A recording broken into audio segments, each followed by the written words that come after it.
Seluruh tenaga Xiao Chen akhirnya habis, dan dia tertidur. Setelah beberapa waktu, Bai Lixi datang dan melihat Xiao Chen di atas laut terbaring lemas, dan keadaan yang compang-camping. Terlihat jelas dari keadaan pakaian Xiao Chen bahwa dia sudah lama berendam di laut. Namun, corak kulitnya bahkan lebih baik daripada Bai Lixi. Sepertinya Xiao Chen baru saja tertidur, tentu saja pemandangan yang kontradiktif. Secara logika, mengingat kekuatan Xiao Chen dan keributan ini, dia seharusnya sudah bangun. Namun, kenapa matanya masih terpejam? Bai Lixi tidak berani bertindak gegabah. Dia tidak tahu apa yang sedang dilakukan saudaranya ini. Setelah berpikir sejenak, dia berkata, berbalik. Kami akan membawanya kembali ke paviliun Sabre Surgawi. Kakak, setelah menghabiskan begitu banyak waktu, kita tidak akan pergi ke medan perang laut dalam. Bai Lixi memarahi, bodoh.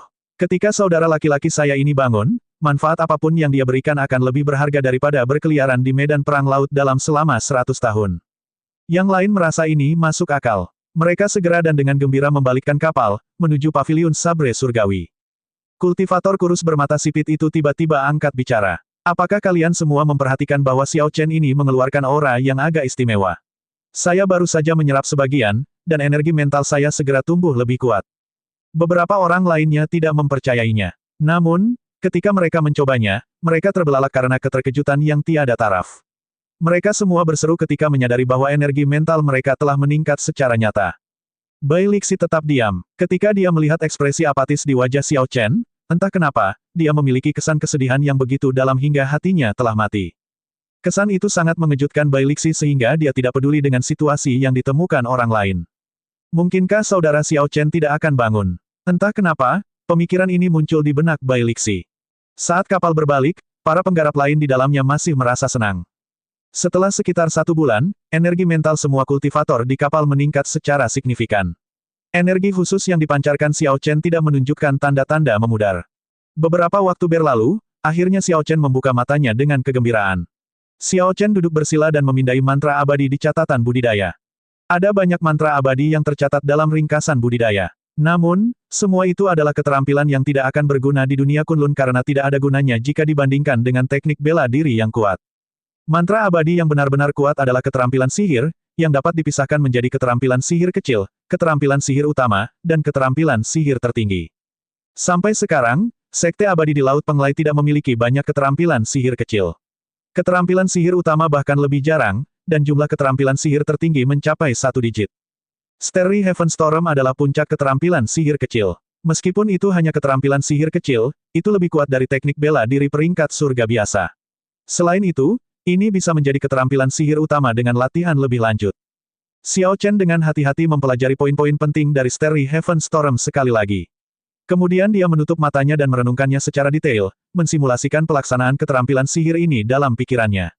Setelah beberapa saat, dia membuka matanya dan membentuk segel tangan dengan kedua tangannya, terus-menerus menggantinya.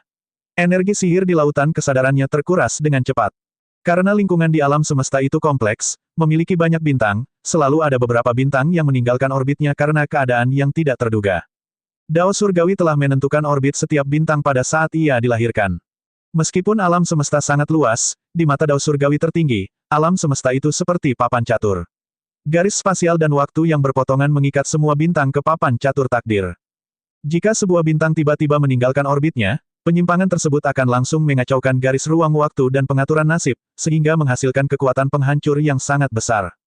Ini adalah kekuatan destruktif dari Starry Heaven Storm. Ketika Starry Heaven Storm muncul, itu akan menghancurkan banyak bintang dimanapun ia melewatinya.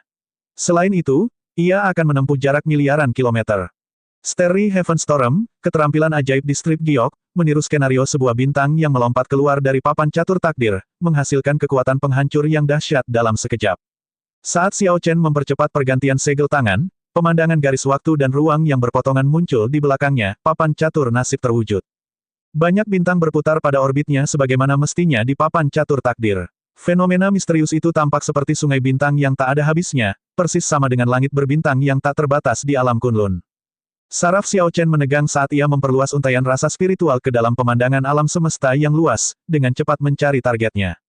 Tidak, bintang ini terlalu besar. Saya tidak bisa mendorongnya. Bintang ini juga tidak akan berhasil. Aku masih tidak bisa mendorongnya. Bintang ini ukurannya pas untuk saya dorong.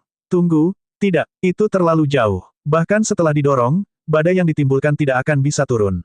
Bang! Ledakan hebat terdengar. Sungai bintang tak berujung di belakang Xiao Chen tiba-tiba hancur berkeping-keping. Dia memuntahkan seteguk darah, menderita serangan balik dari energi sihirnya karena kegagalannya mengeksekusi keterampilan sihir. Lonceng emas yang keras berbunyi di benaknya, menyebabkan pusing seketika, dia tidak bisa berdiri dengan mantap. Mempraktikkan keterampilan sihir jauh lebih sulit dari yang diperkirakan Xiao Chen. Meski begitu, dia tidak terkejut. Dia duduk bersila. Setelah beristirahat sekitar 7 atau 8 menit, ia memulai upaya keduanya. Setelah sekitar 10 kali mencoba, dia akhirnya berhasil menggerakkan sebuah bintang. Garis ruang waktu di papan catur takdir mulai bergelombang secara intens.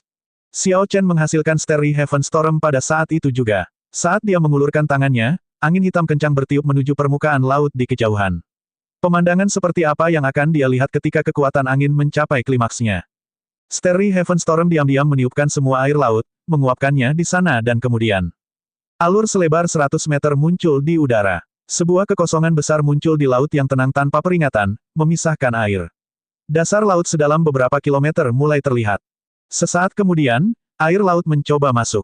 Ombak besar memercik saat mereka melonjak dengan ganas ke celah tersebut. Seluruh permukaan laut berubah menjadi kacau, jauh lebih menakutkan daripada datangnya badai. Kegembiraan muncul di mata Xiao Chen. Dia mengungkapkan senyum tipis di wajahnya saat dia bertanya karena kebiasaan, "Ao Jiao, bagaimana kekuatan keterampilan sihir kecil ini?" Tepat setelah dia mengatakan itu, dia tercengang. Kemudian ekspresinya langsung tenggelam. Saat dia mengintip ke dalam cincin roh abadi yang kosong dengan rasa spiritualnya, kegembiraan di matanya perlahan memudar. Kadang-kadang, ketika seseorang ada sepanjang waktu, mereka kehilangan kehadirannya, dan seseorang menganggap remeh mereka. Hanya ketika seseorang kehilangan orang itu barulah seseorang akan menghargainya. Xiao Chen membalik telapak tangannya, dan sebilah pedang patah terbang keluar dari cincin roh abadi. Ini adalah bagian lain dari pedang Kaisar Guntur yang patah. Dia mencengkeram pedang patah itu erat-erat, dan ekspresi tekad muncul di matanya. Zaman keabadian telah berlangsung lebih lama daripada zaman bela diri. Dia pasti akan menemukan keterampilan sihir tertinggi untuk membalikkan ruang dan waktu, melewati sungai panjang takdir dan takdir untuk membawa Ao Jiao kembali. Pedang patah di tangan Xiao Chen menyimpan sebagian ingatan Ao Jiao. Dengan itu, mungkin masih ada harapan. Jika dia melakukan yang terbaik, keajaiban mungkin terjadi. Dia menatap lembah Kaisar Guntur di bawahnya dengan tatapan serius. Kemudian, lampu listrik menyala di bawah kakinya saat dia menembus ruang dan kembali ke Paviliun Sabre Surgawi. Dia kembali ke Paviliun Sabre Surgawi setelah lebih dari setengah tahun. Ketika Liu Ruyue dan yang lainnya melihatnya, mereka semua menghela nafas lega. Setelah kehilangan Ao Jiao, Xiao Chen menghargai semua orang di sekitarnya. Dia tidak ingin tragedi itu terulang kembali. Demi membawa Ao Jiao kembali lebih cepat, dia berlatih dan berkultivasi lebih keras lagi. 10 hari kemudian, setelah membiasakan diri dengan kekuatan barunya, Xiao Chen kembali ke alam abadi kubah langit. Setelah pertarungan panjang dengan binatang yang sekuat martial sage tingkat Grandmaster, dia berhasil memasuki paviliun di Danau Immortal Qi. Tempat ini tidak mengecewakannya. Ada strip batu giok lain dengan keterampilan sihir kecil di paviliun. Setelah melihat kekuatan mengerikan dari Starry Heaven Storm, Xiao Chen memperoleh pemahaman yang baik tentang betapa berharganya keterampilan sihir kecil. Ada ribuan seni abadi dalam ringkasan budidaya tetapi tidak ada satu pun keterampilan sihir. Semua seni abadi dalam ringkasan budidaya digabungkan tidak akan sama berharganya dengan badai langit berbintang. Keterampilan sihir baru yang dia temukan di strip batu giok disebut Great Sun Incantation. Ketika berhasil dieksekusi, mantra matahari besar akan mewujudkan kekuatan matahari yang terik hanya dengan satu kata. Ketika mantranya selesai, itu akan seperti matahari yang jatuh ke tanah. Seperti Starry Heaven Storm, pengenalan pada strip giok agak megah. Agar seseorang dapat mencapai kekuatan yang dijelaskan, seseorang harus naik ke tingkat dewa abadi. Itu akan sama seperti ketika Xiao Chen mengeksekusi Starry Heaven Storm, di mana dia hanya berhasil membelah laut, jauh dari kemampuan menghancurkan bintang. Namun, ia yakin bahwa ketika tingkat pengolahannya meningkat beberapa langkah lagi, ia akan mampu menggunakan badai langit berbintang di alam Kunlun untuk mendorong bintang sungguhan dan menciptakan badai langit berbintang yang sesungguhnya. Setelah meninggalkan paviliun, Xiao Chen mencoba mencari lebih banyak lagi. Namun, meski menghabiskan waktu lama di alam abadi kubah langit, dia tidak mendapatkan apa-apa lagi. Jadi dia pergi. Setelah memperoleh keterampilan sihir kecil lainnya, dia kembali ke paviliun Sabat Surgawi dan melakukan budidaya tertutup. Xiao Chen tidak memiliki dasar apapun dalam budidaya abadi. Memperoleh energi sihir sebesar itu seperti seorang pengemis yang tiba-tiba memenangkan lotre. Setelah memakai sejumlah emas dan perak, dia mengira bahwa dia adalah orang kaya dan berkuasa. Namun, ia tidak memiliki dasar yang kuat. Xiao Chen memperkirakan bahwa dia harus menghabiskan setidaknya 1 tahun untuk mencapai tingkat fondasi yang sama dengan yang dimiliki oleh penggarap abadi saat ini. Pada saat itu, dia akan mudah mengeksekusi keterampilan sihir dan meminimalkan kemungkinan kegagalan. Tidak ada seorang pun yang mampu menanggung akibat gagal mengeksekusi keterampilan sihir di tengah pertempuran. Xiao Chen tidak keberatan dengan kesepian. Setelah berpikir sebentar, dia memutuskan untuk memasuki budidaya tertutup selama 1,5 tahun, yang seharusnya membuat segalanya lebih mudah baginya. Namun, ini berarti budidayanya akan mandek selama sekitar 2 tahun. Jarak antara dirinya dan para jenius di daratan Kunlun akan semakin terbuka dan menciptakan jurang yang menakutkan. Xiao Chen tidak takut akan hal ini. Immortal Arts harus menjadi fondasinya. Dia harus meluangkan waktu untuk mempelajarinya. Selanjutnya, dia harus menggabungkan seni abadi dan jalan bela diri. Jika beberapa hal tidak memerlukan pengujian ketat dalam pertarungan sebenarnya untuk validasi, Xiao Chen tidak akan menganggap budidaya tertutup selama 5 tahun berlebihan. Tanda hubung tanda hubung tanda hubung tanda hubung tanda hubung tanda hubung. Waktu berlalu, dan waktu pengorbanan darah Dewa Iblis perlahan mendekat. Seluruh dunia Kunlun berada di bawah tekanan yang sangat besar. Di bawah tekanan ini, segala macam kekacauan terjadi. Di tengah kekacauan ini, talenta-talenta baru yang luar biasa mengandalkan pertemuan yang tidak disengaja untuk bangkit. Ras-ras yang sudah lama menghilang juga muncul kembali, ingin memanfaatkan kebingungan ini untuk mendapatkan pijakan yang stabil di benua Kunlun sekali lagi.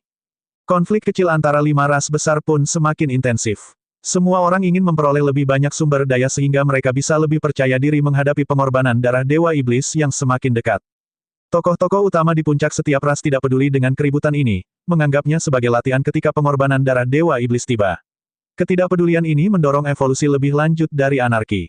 Tentu saja, Xiao Chen tidak mengetahui hal ini karena dia sedang berkultivasi secara tertutup di alam kubah langit. Perlahan-lahan, orang-orang melupakan Xiao Chen, yang pernah menentang Diwuk dengan sikap keras kepala. Di era di mana para jenius bermunculan berbondong-bondong, ketidakhadiran selama 3 bulan menghasilkan pergantian. Tentu saja, setelah tidak menemukan Xiao Chen di berbagai negeri pertemuan kebetulan selama setengah tahun, orang-orang melupakannya.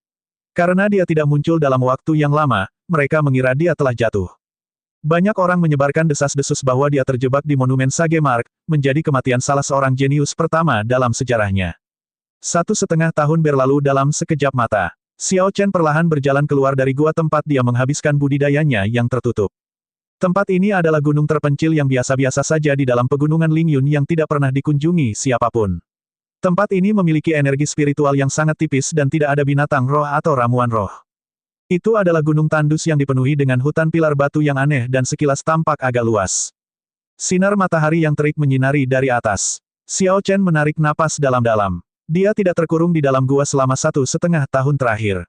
Kadang-kadang, dia keluar untuk menguji beberapa ide, yang mengakibatkan runtuhnya puncak-puncak di sekitarnya. Bahkan setelah dia menekan kultivasinya dan menggunakan kurang dari setengah kekuatannya, kekuatan penghancur yang dia keluarkan di alam kubah langit masih sangat mengerikan. Badai surga berbintang, teriak Xiao Chen, membentuk segel tangan. Dalam sekejap, dia mengeluarkan banyak kekuatan sihir untuk mewujudkan papan catur takdir kosmik, membuka langit berbintang yang tak terbatas. Indra spiritualnya bergerak dengan cepat di langit berbintang yang tak terbatas ini, mencari bintang demi bintang. Setelah membungkus 3 bintang, dia menariknya dengan kekuatan penuh. Pergi, ekspresi Xiao Chen berubah serius saat dia mengulurkan tangannya ke depan. Badai langit berbintang hitam segera melonjak. Ruang angkasa pecah, memperlihatkan lapisan hitam pekat yang tersebar hingga ribuan kilometer. Ketika sisa energi mendarat, berbagai puncak semakin memendek. Mantra matahari hebat, tangan Xiao Chen tidak berhenti bergerak. Energi sihirnya berkobar seperti api yang berkobar. Itu secara samar-samar menggerakkan hukum abadi, dan trik matahari di langit perlahan meredup.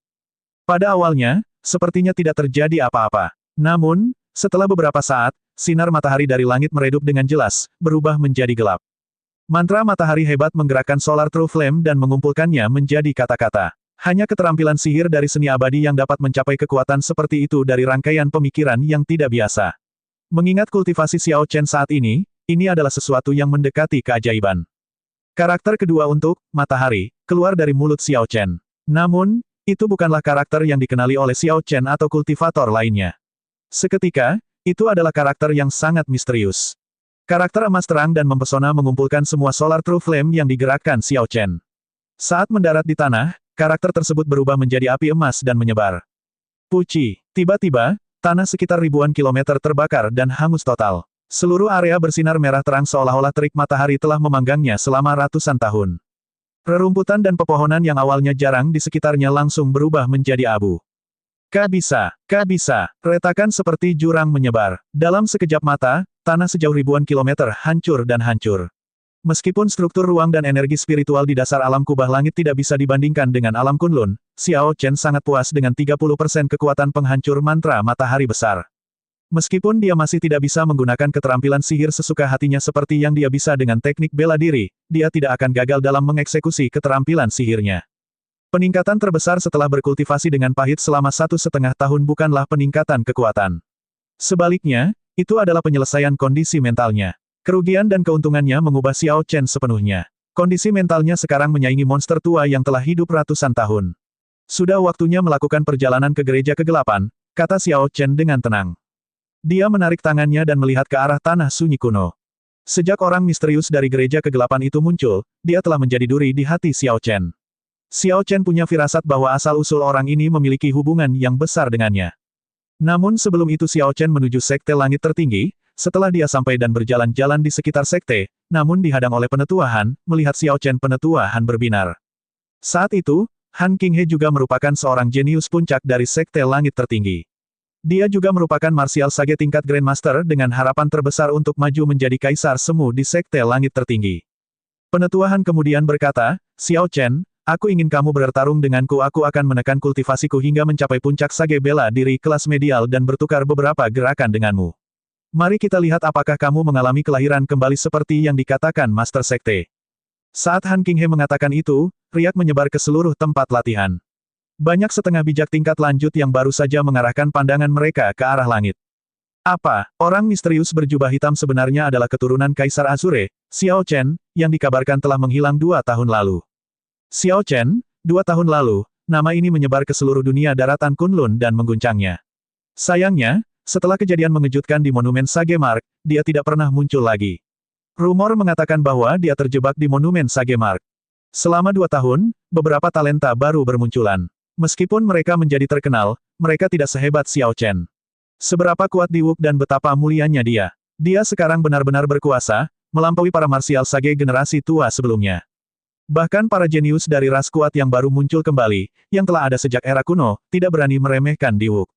Namun demikian, 2 tahun lalu, Xiao Chen dengan kejam menginjak-injak kejeniusan ini, yang diakui oleh semua pembudidaya generasi muda sebagai yang terkuat, menendangnya ke udara. Bahkan jika orang-orang telah melupakan nama Xiao Chen, untuk saat ini, mustahil untuk menghapus namanya dari kedalaman ingatan mereka. Xiao Chen melepas jubah laut surgawi dan mendarat dengan kuat di tanah. Dia memberi hormat dengan tangan menangkup dan berkata, Penatua pertama, saya dengan rendah hati meminta petunjuk Anda. Gerakan ini mungkin merupakan tindakan sederhana, tetapi Xiao Chen memproyeksikan kehadiran tertentu. Meskipun orang lain tidak dapat mengetahui apa sebenarnya ini, Han Qinghe mengerutkan kening, mengenalinya sebagai suasana seorang Grandmaster. Di usianya yang begitu muda, Xiao Chen benar-benar telah mencapai suasana dan suasana generasi tua yang telah hidup ratusan tahun. Kelahiran kembali seperti apa yang dialami pemuda ini. Han Qinghe merasa senang di hatinya. Dia segera ingin menguji kekuatan sebenarnya Xiao Chen untuk dirinya sendiri. Namun, jika itu hanya sekedar fasad, itu akan sangat mengecewakan. Hati-hati, aku datang. Saat Penatua Han berbicara, dia menyerang Xiao Chen. Api yang dahsyat berkobar di tubuhnya. Saat dia bergerak, dia tampak seperti meteor yang terbakar, membuntuti ekor api yang panjang dan berkelap-kelip di angkasa. Sejak awal, Penatua Han sudah mengeluarkan salah satu teknik bela diri yang dia kuasai, Burning Starfish. Saat dia mengeksekusi Burning Starfish, seluruh tempat latihan sepertinya berubah menjadi langit berbintang yang tak terbatas, memberikan tekanan tak terbatas pada semua orang. Langkah ini mengejutkan semua murid yang menyaksikan dan sesepuh sekte dalam. Tinju bintang terbakar ini adalah teknik bela diri peringkat surga tingkat tinggi. Selain itu, Penatua Han telah menghabiskan waktu bertahun-tahun untuk menguasainya. Meskipun Penatua Han menekan kultivasinya hingga mencapai puncak petapa bela diri tingkat medial, dia memulai dengan gerakan yang begitu mendominasi. Mengingat budidaya Xiao Chen saat ini, menghadapinya mungkin terlalu sulit. Xiao Chen tidak mengelak atau menghindari gerakan ini. Memuji gerakan ini di dalam hatinya, dia menggeser kakinya, mengambil posisi berdiri, dan mengirimkan pukulan juga. Saat ini, auranya tiba-tiba berubah. Tubuhnya seperti pedang, niatnya seperti pedang, dan di luar dugaan, tinjunya setajam pedang. Pukulan ini benar-benar terasa seperti pedang berharga yang terhunus. Cahaya dingin berkedip dengan ketajaman yang tak tertandingi. Gerakannya memiliki ledakan cahaya kepalan tangan dan ketajaman pedang dingin yang tak tertandingi. Bang! Kedua tinju itu bertabrakan, dan terjadilah ledakan. Keduanya masing-masing mundur 10 langkah, mereka seimbang. Xiao Chen bentrok langsung dengan gerakan yang dikuasai sepenuhnya oleh penatuahan. Lampu listrik seperti pedang di kepalan tangan menimbulkan rasa sakit yang sangat menusuk pada Han Qinghe, sangat mengejutkannya. Dia mencoba beberapa kali untuk menghilangkan cahaya listrik yang padat dan tajam seperti pedang, hanya untuk menemukan bahwa dia tidak dapat melakukannya hanya dengan kekuatan petapa bela diri tingkat medial. Han Qinghe tidak ingin menarik kembali kata-katanya dengan menggunakan lebih banyak kekuatan untuk meniadakan energi ini. Namun, dia tidak punya pilihan. Meskipun lampu listrik ini tidak menimbulkan bahaya serius baginya, namun sangat menyiksa, mati rasa yang sulit untuk ditanggung. Akhirnya, dia tidak tahan lagi. Berhenti sejenak, dia mengaktifkan hukum petapa surgawi yang hanya dimiliki oleh petapa bela diri tingkat tinggi dan menyadari bahwa dia masih tidak dapat menetralisir energi ini sekaligus. Jadi dia terus meningkatkan kekuatannya hingga mencapai puncak sage bela diri tingkat tinggi, dan baru setelah itu dia berhasil menghilangkan lampu listrik. Di permukaan, pertukaran ini tampak seperti hasil imbang. Kenyataannya, Han Qinghe telah menarik kembali kata-katanya dan menggunakan kekuatan sage bela diri tingkat tinggi, dia sudah kalah. Tentu saja, orang lain, termasuk Xiao Chen, tidak menyadari hal ini. Senyum pahit keluar dari Han Qinghe. Tanpa diduga, dia kalah setengah langkah melawan juniornya. Dia akan terlalu malu untuk membicarakannya. Namun, semakin banyak hal ini terjadi, semakin membuktikan kekuatan Xiao Chen. Udara dan atmosfer itu bukanlah kepura-puraan. Han Qinghe tertawa keras dan berseru, setelah menghilang selama 2 tahun, kamu benar-benar memberiku kejutan yang tak terbatas. Lagi, ambil sayap gagak emasku yang melebar. Dia berputar dan melayang ke udara, merentangkan tangannya seperti burung dewa yang mengepakkan sayapnya. Kekuatannya tidak biasa, angin kencang yang tak tertandingi cukup kuat untuk mengguncang ruang angkasa. Gambar menyala-nyala muncul di belakang Han Qinghe. Aura berapi-api langsung menyelimuti seluruh tempat latihan. Xiao Chen menyipitkan mata. Dalam sekejap penatuahan merentangkan tangannya dan terbang tinggi, dia menjadi seperti gagak emas sungguhan. Han Qinghe mengunci aura luas itu pada Xiao Chen. Cahaya terang di matanya setajam kilat.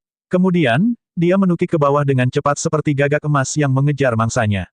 Sepertinya pada saat berikutnya, dia akan menangkap mangsanya, Xiao Chen, dan merobeknya menjadi 2. Jelas sekali, penatua pertama memahami inti dari gerakan ini, mengeluarkan semangat, niat, dan pendiriannya, semuanya sepenuhnya. Bahkan sage bela diri tingkat tinggi tidak akan berani melawan gerakan ini secara langsung. Petapa bela diri tingkat tinggi biasa harus bertahan dengan sekuat tenaga atau melarikan diri dalam keadaan yang menyedihkan. Seorang ahli sudah jelas saat mereka pindah. Ketika tetua pertama Han Qinghe mengeksekusi sayap penyebaran gagak emas ini, mata para murid yang mengamati dan tetua sekte dalam semuanya berbinar. Penatua pertama benar-benar sesuai dengan namanya. Dia berhasil mengeluarkan 130% kekuatan tempur sayap gagak emas. Ketika orang biasa menggunakan jurus ini, sudah sangat bagus jika mereka bisa mengeluarkan 80% kekuatannya. Semua penonton bertanya-tanya dalam antisipasi apakah Xiao Chen akan menentang langkah ini secara langsung. Bagus sekali. Xiao Chen berteriak dan mengeksekusi Kun Peng Fist. Dia juga merentangkan tangannya dan terbang tinggi. Hukum sage surgawi di belakangnya mewujudkan Kun Peng, memberikannya bentuk yang mengesankan. Kun Peng dan gagak emas keduanya adalah binatang suci di zaman keabadian, binatang suci yang legendaris. Tinju Kun Peng milik Xiao Chen dan sayap penyebaran gagak emas milik tetua pertama keduanya bekerja untuk mencapai efek yang sama melalui cara yang berbeda. Mereka tampak serupa di permukaan tetapi sangat berbeda di dalam. Han Qinghe berlatih sayap gagak emas dengan sangat teliti. Dengan pengalaman lebih dari 100 tahun dan pemahamannya yang luar biasa, dia bisa mengeluarkan 130% kekuatan gerakannya. Dia bahkan bisa meningkatkannya hingga 200% jika dia menggunakan kekuatan penuhnya. Xiao Chen, sebaliknya, mengambil arah yang lebih tidak konvensional, menunjukkan orisinalitasnya. Dia menggunakan tubuhnya sebagai pedang, niatnya sebagai pedang. Ketika dia mengeksekusi Kun Peng Fist ini, itu juga mengandung niat pedang dengan ketajaman yang tak tertandingi. Sekitar setahun terakhir ini, Xiao Chen tidak menghabiskan waktunya hanya pada 2 keterampilan sihir. Dia juga terus merenungkan keterampilannya dari jalur bela diri.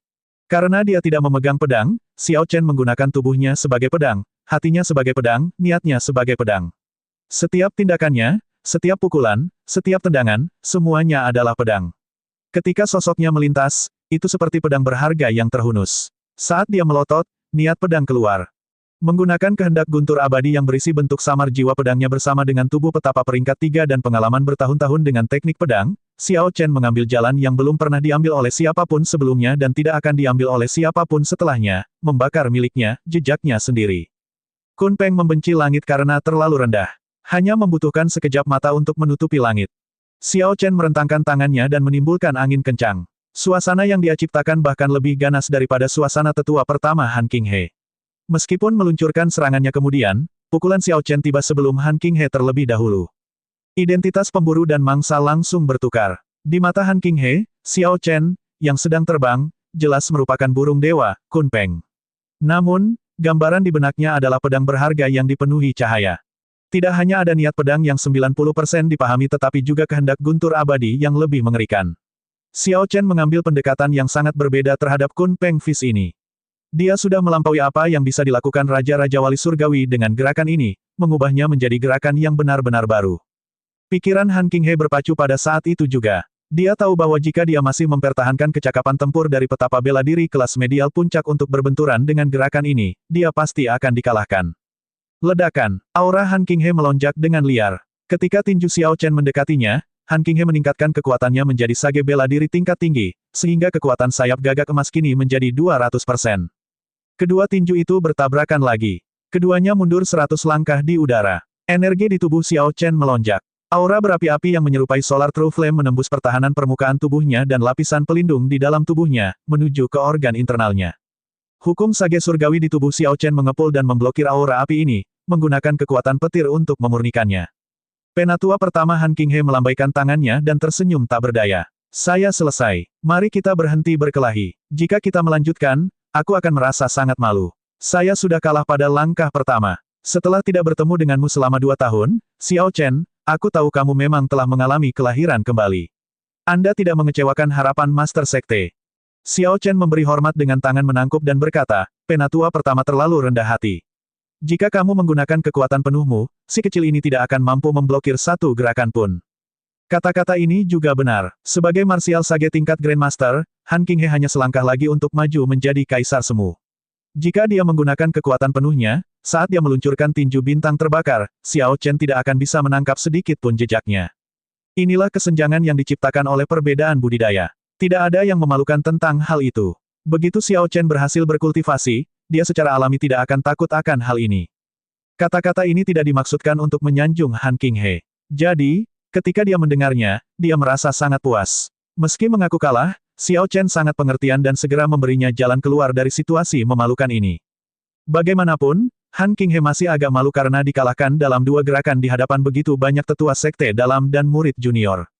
Para tetua dan murid yang menyaksikan semuanya menatap Xiao Chen, tidak berani meremehkannya. Meskipun budidayanya tidak meningkat banyak dalam 2 tahun, kecakapan tempurnya jauh lebih tinggi. Dia berhasil mengalahkan tetua pertama dengan cara yang luar biasa hanya dengan 2 gerakan. Kakak senior Xiao Chen saat ini sekuat para jenius puncak yang meninggalkan nama mereka di Monumen Sage Mark. Saya percaya bahwa para jenius dari ras kuno yang muncul baru-baru ini tidak akan lebih kuat dari kakak senior Xiao Chen.